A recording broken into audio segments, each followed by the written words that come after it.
This is Radio Logic, the show about digital identities, the people behind it, the tech behind it, and in each episode we'll cover what works, what doesn't, and what's next. Let's dig into it.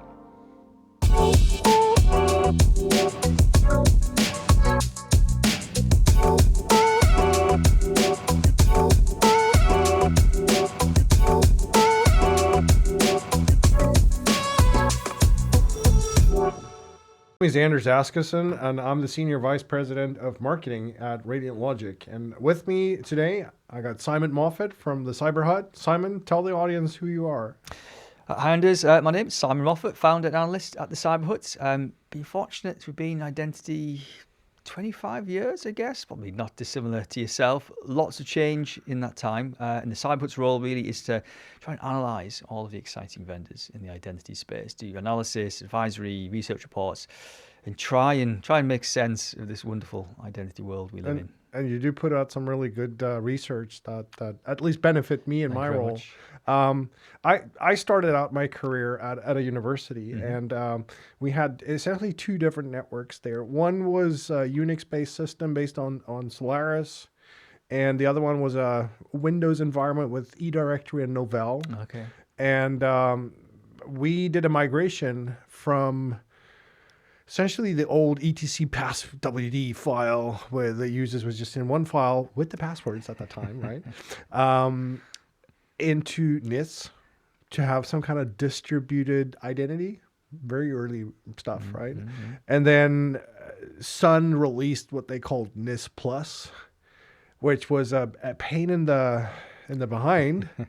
And then LDAP came and try to solve all the problems that NIST Plus was supposed to solve, but it did it better and it was standardized and it got wider adoption.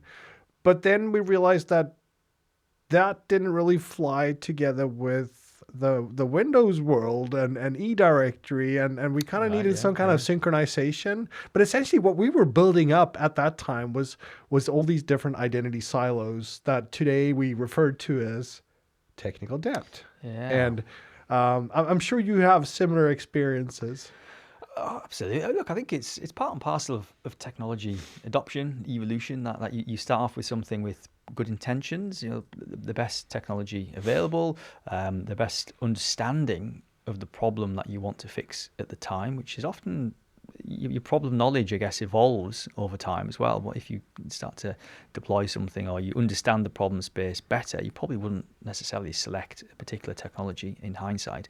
Well, all organizations really, they make the best choices at the right time. But unfortunately, technology doesn't always move at the same pace as the business or as the consuming sort of users. So there's always a disconnect between sort of business and the user evolution and the technology evolution. You deploy things, it doesn't necessarily keep pace. You have to integrate them, change them, configure them. So there's always that disconnect. And as always, there's disruptive technology evolving, constantly evolving. You mentioned sort of different ways of doing stuff there. And it's a little bit like you buy a brand new house and you paint the walls and it's brilliant, but then somebody else moves into the house and they paint on top of your paint and there's gloss goes on top of gloss and you do some filler and sort of the house evolves and you end up with all of this underlying foundations and they don't always get removed. They stay there and you end up building on top of them. I think it's typical for many. I think identity today, it's gone through so many different iterations and evolutions. We're sort of version 3 of identity now. I don't know. Maybe even version 4 with agentic and AI. So you have that sort of isolated point product LDAP thing, and then we had a bit of integrated middleware in the sort of early 2000s with your big suite, big platforms. You get the CDs and you install a platform of stuff, and that would take you a few days, I guess, to do. And that didn't integrate very well. And now clearly cloud change things around SaaS and how we consume technology in a different way. So identity is no different, really. It's gone through these evolutions. It's changing. The foundations are still there. Yes, legacy, maybe being more sympathetic, we can call them classic technologies, perhaps, or traditional technologies. History will probably show some of those technologies to be worse than others and maybe some better than others. But I think it's part and parcel of technology evolution. I think identity, because it has now become so important, so critical, the emphasis is upon it. So it amplifies the weaknesses and maybe some of the poor choices we made in the past. And it causes that operational drag, right? Because it's hard to introduce new applications. It's hard to introduce and innovate in that climate. Plus, all these different legacy technologies, some of them are not even maintained any longer, and they cause that increase in risk surface that I know CISOs for a fact that they hate it, right? But at the same time, they're still struggling with this, and there's a difficulty in doing the work properly by ripping out this stuff, this old legacy stuff, and putting something modern in place. And I guess everybody thought that moving things to the cloud would change things, but in essence, we're still keeping this on-prem legacy debt. Plus, we have the cloud, so we're in a hybrid landscape where we need to tackle both environments. And like you said, with the agentic AI and the fourth wave of identity, we have that to consider as well. How are you even going to tackle that? I think, first of all, it's a transition. I think moving to the cloud is a good example because I think everyone assumed the cloud would come along and you'd migrate to the cloud and it would take 9 months and you'd be done there, everything's in the cloud. Clearly, that isn't the case. Most organizations have some sort of hybrid landscape. And I think what it's amplified is that if your identity world is still static, it is based on maybe on-prem or classic technologies, there's a different set of requirements from the cloud: speed, elasticity, scalability, the ability to rapidly integrate. I can go online this afternoon and I can sign up to a SaaS accountancy platform and it would take me 15 minutes. I may not even need a credit card, but if I did, that would be literally the only barrier to integrating. And then it would say, right, okay, let's point it to your corporate network and pull in some API stuff and connect, blah, blah, blah. You can't have your identity world then saying, well, it's going to take 2 or 3, 4 or 5 days to integrate this app. It's a very different But this speed. is exactly also how this shadow IT problem emerges, right? Because it's so easy for the business just to engage with a new service that solves a business problem. So the agility is there, but then you introduce that risk and that attack surface exposure. You have shadow IT, but you also have shadow identity. So that SaaS example is a really good one because clearly the SaaS app needs identities for it to work. And in the old world, you'd have an HR system and that would sync into a directory, and then you'd have connectors and protocols to sync the directory into downstream systems. Now, clearly the SaaS app, maybe you can do that relatively rapidly with SCIM or maybe sort of federated provisioning with like a SAML or OIDC token when it'll automatically create an account in this SaaS platform. But then what? Is that account in the SaaS platform when you get deprovisioned if I leave, or if I no longer need access to this accounting system? Will it be removed? Will my access be cleaned? In honesty, very rarely does that happen. So you end up with all these SaaS cloud systems. It's almost like a one-way creation. The identities proliferate out. So you get identity sprawl, you get shadow identity. Licensing costs go through the roof because you have identities in these SaaS and cloud systems which are no longer needed, no longer used. They aren't deprovisioned from an authoritative source. So you've got all of the mechanics of that sort of identity world, which when it was on-prem was quite closely controlled, isn't, because it's proliferating further. So you have identity sprawl, you have shadow identity, you have access permissions. And the ultimate thing is that it's costly. It costs cash because you have identity everywhere, not to mention you've got that identity sprawl there. So you have shadow identity, but you then have lots of identity debt within that original classic on-prem world there. You have multiple directories. You're going to have shadow systems. You can have manual systems that are not even connected to these provisioning and deprovisioning flows. So there's a lot of mechanics in there which doesn't get the visibility and the attention it needs. And you mentioned the word drag there. It's a really good word because it slows the business down. It stops them from making... it hinders teams from innovating as well. Teams from innovating, partnerships. Most organizations have a whole cohort of supply chain, business partnerships, federated relationships. If you can't share information to the people you need to share it with, that drags on innovation, it drags on productivity, it drags on morale actually as well, which is something which isn't often talked about. So if the systems aren't fit for purpose, the business starts to feel that in its way it responds to competition, agility, getting services out of the door, compliance pressures as well, regulatory pressures. I was just about to say, with all the new initiatives in the European Union, for example, with NIS2 and DORA that impacts financial services and critical infrastructure, there's a lot of impact it has on identity. And you see the same thing in the US with with similar initiatives that also targets critical infrastructure. 100%. These regulations are not simple. No. It's not 10 steps and you're done. These are complicated, difficult things to A, understand, B, implement, and then continually implement. It's not a one-off thing. If you're in a regulated industry with any of those pieces of regulation, you will have to continually be making sure they are being applied. And it's not easy. It's not easy because there's several different regulations that are overlapping or even conflicting at times as well. Conflicting, changing, and some of these things may require you to implement a control, which may take you 3, 6, 9 months to implement, and then you have to report against this. And then, as I say, you may then have another system which comes on board, which alters your compliance landscape or alters the risk posture. So it's a constant flux ultimately. And I think having a strong, continuously adaptive identity infrastructure is critical because the world isn't static and your identity world shouldn't be static. And you really need to look at where that debt is, where it's located, and how it's really impacting the business. And when we opened this conversation, I told you about some of my sort of historical sins, if you will, where we just try to synchronize two different environments and how that was a challenge, right? And to support a joiner, mover, leaver initiative. But imagine large-scale enterprises that go through mergers and acquisitions and divestitures. That they acquire a company and that company comes with its own set of sins that have built up over years. Is there a good way of tackling this? And obviously, that's a biased question because we believe that we have the answer to that. But it's a real problem, and it's something that you really need to consider when you're engaging in those type of activities. Well, you're absolutely correct. You have to tackle it. I think what's perhaps happened in the past is some of these problems either have not been acknowledged or they've been acknowledged and they're not solved. And I think now, because identity is this fulcrum of risk, security, compliance, business enablement, allowing the business to do more, suddenly identity has become the main sort of budget release, if you like. So all of that budget that used to be spent on firewalls and data centers and all of that physical stuff, which doesn't really exist anymore. A lot of that budget is being transferred into different areas, things like zero trust, SASE, continuous identity, identity posture management, and other. And that's because the perimeter has really changed, right? It has changed. It's no longer that moated, if that's even a word, but moated environment with a physical boundary with firewalls, and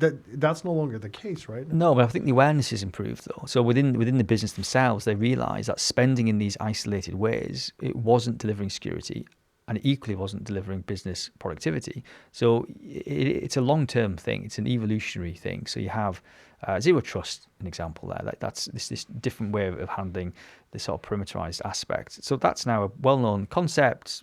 Everyone understands it. So the budget alters. So to make zero trust work, you need to have a strong identity foundation, which includes the identity data aspect, profiles, policies, permissions, and the runtime aspect. You need context. You need to be integrating identity into more systems. So the awareness, I think, to fix these problems is much higher than it used to be. So would you agree with me if I state that I think that it's a matter of maturity, that you need to do this in a certain order. You need to start at the identity layer and clean that up and make sure you unified everything into a coherent layer of identity data that you can then feed higher up the value chain. Would you agree with that it is a journey? It is a journey. 100% it is a journey. And I think it's important to realize that there are many systems now rely upon identity and they make assumptions upon identity. And those assumptions are often quite implicit. So by this, I mean, if you have a data encryption platform, for example, and to gain access to a decrypted piece of data, you need to have an assertion, an OIDC token, and some claims and some permissions, et cetera, et cetera. The data system is making assumptions that token is valid, it's been issued correctly, it has the correct identity information within there, that the Simon in that ID token is a real person, it's been biometric verified. It's not going to do those checks again. It's relying on the data presented within the tokens and within the identity ecosystem. So suddenly you can also have this almost cascading level of risk or a proliferation of risk because those assumptions across a whole host of different integrated systems. So your cloud, your SaaS, data, network, endpoint, and other. They're all rely on identity, and they assume identity is working effectively. They're assuming the offboarding process happens instantaneously. They assume the tokens being issued are valid, and the people within the tokens are real people. So there's a lot of implicit and explicit assumptions made on identity. And if your identity world is littered with debt, is littered with stale accounts, ghost accounts, redundant accounts, etc., those assumptions suddenly start to fall down, and that becomes a productivity blocker, it becomes a security risk, a compliance risk, and all of those other sort of more secondary issues, I think. And I think the reliance on identity working effectively, it has never been as high, really, because it is now really critical to the security stuff and the productivity. And it has to do with the fact that the perimeter is now changed to identity, and that is that's the key of everything. Yeah. But I was talking about sins that I've committed in the past, and and when we introduced these synchronization, there were differences in how we managed the onboarding and the offboarding, and specifically the offboarding. So there was some need to leave certain accounts in one system, and some of it was manual work, some of it was scripted work, and there was really no coherency of how to deal with some of the offboarding problems, and obviously that introduced a lot of risk because there was accounts that you can log in and you can act as a normal user, but if you know your way around the system, you can quickly maneuver and do these lateral movements of gaining more access, and obviously with that technical depth, if you don't tackle it, it's going to be a problem, right? Yeah, 100%. And there's a few things to unpick here, though. I think one is it's the visibility aspect. The bad guys, they always fall between the cracks, and by this, they will leverage ghost accounts, excess permissions, systems that aren't being logged, systems that have manual deprovisioning or even provisioning mechanisms, because there's no eyeballs on that stuff. So that they can operate, they can maneuver, they can try things without risk of being captured and caught, because there's no monitoring or there's no visibility around, okay, well, this guy left the HR system 6 months ago, his account is still in whatever, Active Directory, whatever. Nobody knows, nobody cares. So there's a huge disconnect. But I mean, practically and pragmatically, there's licensing costs here. There's costs to the business of not doing the basic stuff of deprovisioning people. But it's also that sort of evolution or maturity journey that you go through as an enterprise, where you unify your identities, you make sure you have that cleansed and in sync with what it should be, like the single source of truth. But once you have that, like to your point, you can apply that additional observation layer and actually detect and monitor, and more acutely actually do something about the problems when they're being observed or when they're being detected. And I think that's the holy grail of identity governance, if you will, where you can detect the problems and do something about it, and actually improve the posture and reduce the attack surface. Yeah, I think that's fine. I think it's, identity used to be quite linear. You go through a set of steps and you finish those steps and then that'll be it completed. Whereas now, because identity is so central, it has to be more reflexive. It has to adapt to external threats. It has to adapt to what the business needs, because ultimately its identity is there to serve the business.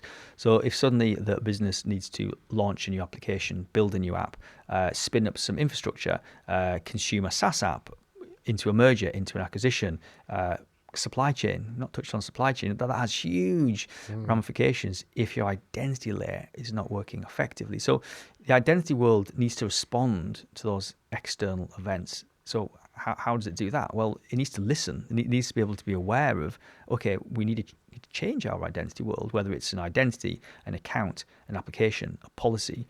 You need to be changing these things really more dynamically. So you need to be able to listen and observe what's happening within the business, within the security and threat world, and then be able to implement that change effectively, whether it's changing a permission, increasing monitoring, adding in more context during a policy enforcement decision. So you need to be able to listen, act, and then respond. I think in that siloed legacy world of sort of linear identity, which these fragile, quite static sort of processes, that's really hard to do and time consuming and inefficient. So it is. And to your point there, That's what we're trying to do with the Radiant One platform. We unify identities and make sure that we have that single source of truth.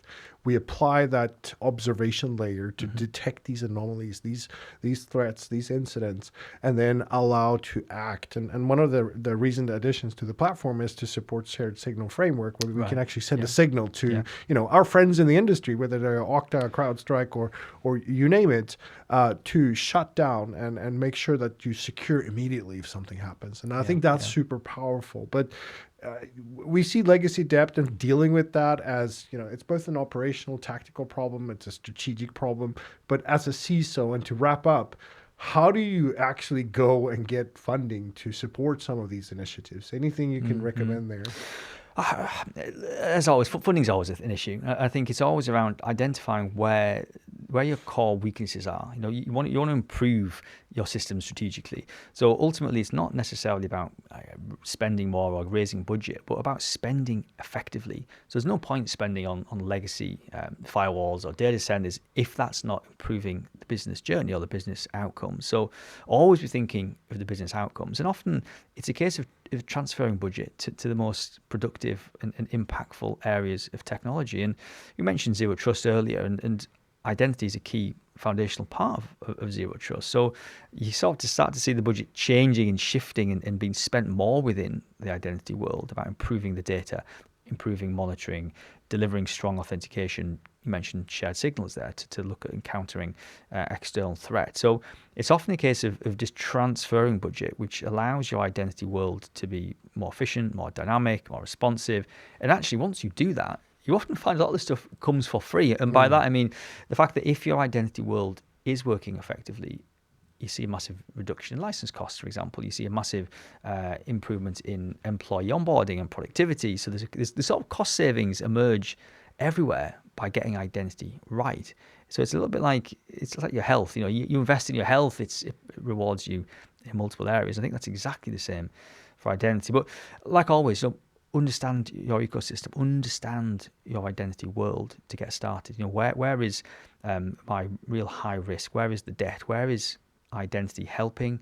And more importantly, where is it hindering the business? Where is it slowing things down? Where is it stopping the business from doing what the business needs to do?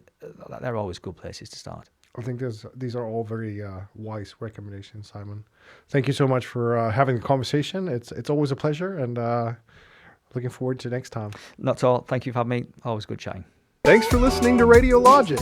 Subscribe now wherever you get your podcasts.